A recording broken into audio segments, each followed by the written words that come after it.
और इस बीच एक बड़ी खबर, रोहिणी ब्लास्ट केस जांच में जुटी कई टीमें और रोहिणी ब्लास्ट केस में अब जो तमाम टीम्स हैं वो जांच में जुट गई है। स्पेशल सेल के साथ एनआईए की टीम भी जांच कर रही है। सीआरपीएफ पुणे की स्पेशल टीम भी पूरा सहयोग कर रही है और इसके अलावा जो मौके से पाउडर मिला था उसकी रिपोर्ट पर भी नजर रखी जा रही है। प्रशांत विहार के सीआरपीएफ स्कूल में धमाका हुआ था और ये पूरी जो घटना थी वो रविवार की थी जब ये धमाका हुआ था और ये धमाका इतना बड़ा था कि सीआरपीएफ स्कूल की दीवारें जो थी वो क्षतिग्रस्त हो गई थी। आसपास की दुकानों के शीशे टूट गए थे और जो गाड़ियां थी उनके भी शीशे टूट गए थे। पंकज राय हमारे साथ इस वक्त फोन लाइन पर जुड़ चुके हैं ज्यादा जानकारी के साथ। पंकज, क्या कुछ अपडेट, क्या कुछ इनपुट? यहाँ देखिए, बिल्कुल प्रशांत विहार इलाके में रविवार को सीआरपीएफ स्कूल के पास हुए ब्लास्ट में कई एंगल से जांच हो रही है, जिसमें सोमवार को सीआरपीएफ के साथ साथ एनआईए की टीम भी मौके पर मुआयना की है। इसमें अलग अलग जांच और अलग अलग एजेंसियां कर रही है। फिलहाल अभी इसमें कुछ भी स्पष्ट कहना मुश्किल है, लेकिन इसमें कई एंगल सामने आ रहे हैं जो कि आपको बताएं। इसमें जो है दूसरा एक बड़ा और अहम चीज जो है सामने आ रही है, एक स्थानीय पाकिस्तानी आतंकी लिंक और दूसरा जो है स्थानीय समूहों की संलिप्तता। इन दोनों मुद्दों पर पुलिस बहुत ही जो भी जांच एजेंसियां हैं बहुत सतर्क हैं और दोनों मुद्दों पर अहम करने का प्रयास भी किया जा रहा है कि जिस हिसाब से सीसीटीवी में एक संदिग्ध व्यक्ति भी दिख रहा है कि कुछ ही देर घटना के पहले शनिवार देर रात को वहां पर मौके पर गए हैं, तो उनकी भी तफ्तीश की जा रही है, उनकी भी जांच की जा रही है। वो लोग कौन से कहाँ से आए थे, कैसे, तमाम जो भी घटना स्थल से कुछ देर पहले या कुछ देर बाद जो फुटेज मिले हैं उस पर हर एंगल से जांच कर रही है कि ये लोग कौन थे, क्यों आए, कैसे आए, सारे तमाम चीजों पर जांच हो रही है। फिलहाल अभी special cell Delhi police, Rohini जिला पुलिस और उसके साथ साथ सीआरपीएफ और एनआईए की टीम जो है जांच कर रही है। जांच में ये अहम होगा देखने वाला चीज कि क्या निकलता है। फिलहाल जो विस्फोटक पाउडर मिला है उस पर भी जांच की जा रही है कि पाउडर जो है कौन सा पाउडर इस्तेमाल किया गया है, किस तरह से विस्फोटक किया गया है। तो ये तमाम चीजों पर फिलहाल जितनी भी जांच एजेंसियां उन्होंने नजर बनाया हुआ है और हो सकता है कि आज एनआईए को भी स्पेशल सेल रिपोर्ट दे दे, उसके बाद एनआईए भी अपनी जांच शुरू कर देती है। तमाम चीजों पर एक तरह से देखा जाए तो जितनी भी एजेंसियां हैं उनको नजर है और इसको एक ही नजर नहीं, इस पर आपको बताएं कि दिल्ली पुलिस कमिश्नर से लेकर तमाम आला अधिकारी की भी नजर है, उनके संज्ञान में सारी चीज हो रही है। और क्योंकि ये दिल्ली है, देश की राजधानी दिल्ली में इस तरह त्योहार से पहले इस तरह की घटना होना कहीं न कहीं एक सवाल पैदा करती है। और उसके साथ साथ जितने भी आगामी त्योहार को लेकर के मैं आपको बताऊं कि दिल्ली में अलर्ट कर दिया गया है, बाजारों की सुरक्षा व्यवस्था बढ़ा दी गई है।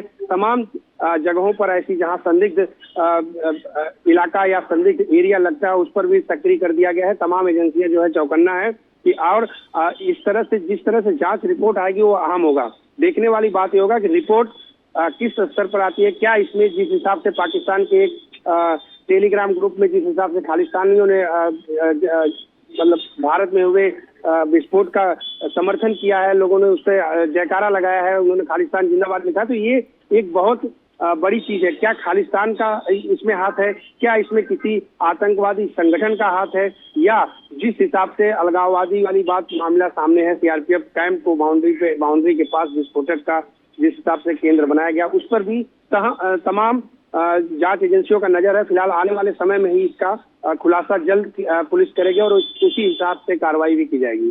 जी बिल्कुल पंकज, और जिस तरह से ये धमाका किया गया है, लो एक्सप्लोजन किया गया है, माना जाए कि एक मैसेज देने की कोशिश की गई है, चेतावनी देने की कोशिश की है। सीआरपीएफ के बाउंड्री के पास एक टारगेट इन्होंने किया है, एक सोची समझी प्लानिंग भी हो सकती है, क्योंकि आप देख रहे हैं कि देश में सीआरपीएफ लगातार अलगाववादी के खिलाफ जो है अभियान चला रही है और उसमें अलग अलग इलाकों में अलग अलग क्षेत्रों में लगातार अभियान चलाया जा रहा है। तो कहीं न कहीं हो सकता है कि एक अलगाववादी के समर्थन में ऐसा किया गया हो, या हो सकता है कि आदिवासियों के खिलाफ जो लगातार जिस तरह से अभियान चलाया जा रहा है उसमें भी हो सकता है। ये तमाम चीजें हैं, तमाम एंगल से जांच हो रहा है। फिलहाल ये अभी कहना स्पष्ट मुश्किल होगा कि किस हिसाब से इन्होंने किया है, लेकिन जांच एजेंसियां सक्रिय हैं। जांच एजेंसियां ही जिस हिसाब से जांच किया जा रहा है ब्लास्ट को लेकर के, उसमें आने वाले समय में एक अहम और बड़ा खुलासा होगा और जो लोग भी इसमें सम्मिलित हैं उनके खिलाफ सख्त कार्रवाई भी की जा सकती है। जी बिल्कुल, चलिए बहुत बहुत धन्यवाद पंकज आपका तमाम जानकारी के लिए। और राजधानी दिल्ली के रोहिणी में रविवार की सुबह इतना तेज धमाका हुआ जिसकी गूंज अभी तक सुनाई दे रही है। हालांकि इस धमाके में जान माल का कोई नुकसान नहीं हुआ, लेकिन जिस तरह सीआरपीएफ स्कूल की दीवार को निशाना बनाया गया और ब्लास्ट किया गया, ये फेस्टिवल सीजन के बीच बड़ा संदेश देने की कोशिश की गई है।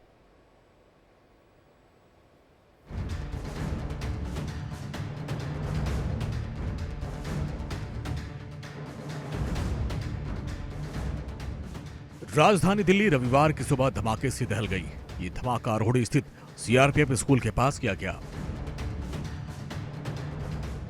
दहशतगर्दों ने सीआरपीएफ स्कूल को जानबूझकर निशाना बनाया, क्योंकि शुरुआती जांच में ऐसा लग रहा है कि मकसद किसी को चोट पहुंचाना नहीं, बल्कि मैसेज देना लग रहा है।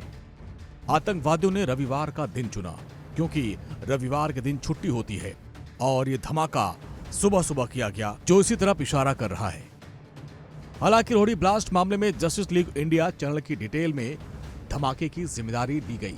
पुलिस ने टेलीग्राम को एक पत्र लिखकर जस्टिस लीग इंडिया नाम के चैनल की डिटेल मांगी गई है। इस टेलीग्राम चैनल पर धमाके का सीसीटीवी फुटेज अपलोड किया गया। पाकिस्तान से चलने वाले इस टेलीग्राम चैनल पर धमाके में खालिस्तानी उग्रवादियों के शामिल होने का दावा किया गया है। फिलहाल ब्लास्ट को लेकर जांच एजेंसियां कई एंगल से तफ्तीश कर रही हैं। इस वक्त हम मौजूद हैं प्रशांत बिहार इलाके में। ठीक मेरे पीछे आप देख सकते हैं, मैं अपने सहयोगी से एक माध्यम से दिखाऊंगा। यहाँ पर देख सकते हैं कि कितनी मिट्टी खनी हुई है, गड्ढा हो गया है, ईंट और जो उसमें यहाँ पर टाइल्स लगी थी उसके छोटे छोटे टुकड़े हो गए थे। इससे अंदाज़ा लगाया जा सकता है कि यह ब्लास्ट कितना तेज़ था और कितनी इसकी आवाज़ थी, जिसकी वजह से आप देख सकते हैं कि तमाम चीज़ें मैं अपने सहयोगी के माध्यम से दिखाऊंगा कि यहाँ पर टाइल्स से लेकर के यहाँ जो भी अंदर इसमें मिट्टी और पत्थर लगाए गए थे सब डैमेज हो चुके हैं, सब टूट चुके हैं। फिलहाल इसमें कई एंगल से जांच की जा रही है। देखा जाए तो केंद्रीय जांच एजेंसी NIA की टीम भी रोहड़ी प्रशांत बिहार इलाके में हुए ब्लास्ट के जांच में पहुंची थी और मौके पर जा कर के भी उन्होंने भी अपने हिसाब से यहां पर जांच पड़ताल किया था। लेकिन अभी इसमें दिल्ली पुलिस की रोहड़ी जिला पुलिस और स्पेशल सेल की टीम इस पूरे मामले में अभी जांच कर रही है। सीआरपीएफ की एक स्पेशल टीम भी पुलिस से घटनास्थल पहुंची, मौके से सैंपल लेकर स्कूल के अंदर गई। विस्फोटक को कितने गहरे गड्ढे में दबाया गया था, किस तरीके का यह विस्फोट था, इसकी जांच की जा रही है। दिल्ली पुलिस सूत्रों के मुताबिक सीसीटीवी फुटेज की मदद से 1-2 लोगों को सस्पेक्ट बनाया गया है। फुटेज में एक सस्पेक्ट सफेद रंग की टी-शर्ट पहने स्पॉट पर नजर आया और जिसकी गतिविधि रात के समय धमाके वाली जगह पर नजर आई। धमाके से एक रात पहले स्पॉट पर इन लोगों की एक्टिविटी देखी गई। दिल्ली पुलिस सूत्रों के मुताबिक विस्फोट को पॉलिथीन में रखकर करीब आधे से 1 फीट अंदर गहरे में दबाकर प्लांट किया गया था और प्लांट करने के बाद कूड़े से इस गड्ढे को ढक दिया गया। जांच एजेंसियों को पता चला कि विस्फोटक पर टाइमर लगा हुआ था या फिर रिमोट के जरिए इसे कंट्रोल किया गया। दिवाली से पहले देश की राजधानी दिल्ली में हुए ब्लास्ट से पुलिस और अन्य जांच एजेंसियां अलर्ट हैं। जांच अधिकारी पाकिस्तानी एंगल या फिर खालिस्तानी कनेक्शन भी खंगाल रही हैं। तो जांच एजेंसियों को इस बात का भी शक है कि ब्लास्ट के पीछे नक्सलियों का भी हाथ हो सकता है, क्योंकि मोदी सरकार ने नक्सल प्रभावित इलाकों में जो एक्शन किए हैं, नक्सली कोई बड़ा मैसेज देने की कोशिश कर रहे हैं। दिल्ली में ब्लास्ट कैसे हुआ, क्यों हुआ, किसने किया, इसका मकसद क्या था, इसके बारे में अभी कोई जानकारी नहीं लग पाई है। लेकिन इस धमाके ने त्योहारी सीजन में माथे पर बल जरूर ला दिया है। घटनास्थल से व्हाइट पाउडर मिला और ये धमाका अभी भी रहस्यमयी धमाका बना हुआ है। लेकिन इतना तो तय है कि जांच एजेंसियां बैटरी तार और मिले पाउडर से इस नापाक साजिश के मास्टरमाइंड का पर्दाफाश जरूर कर लेंगी। Bureau report, India daily.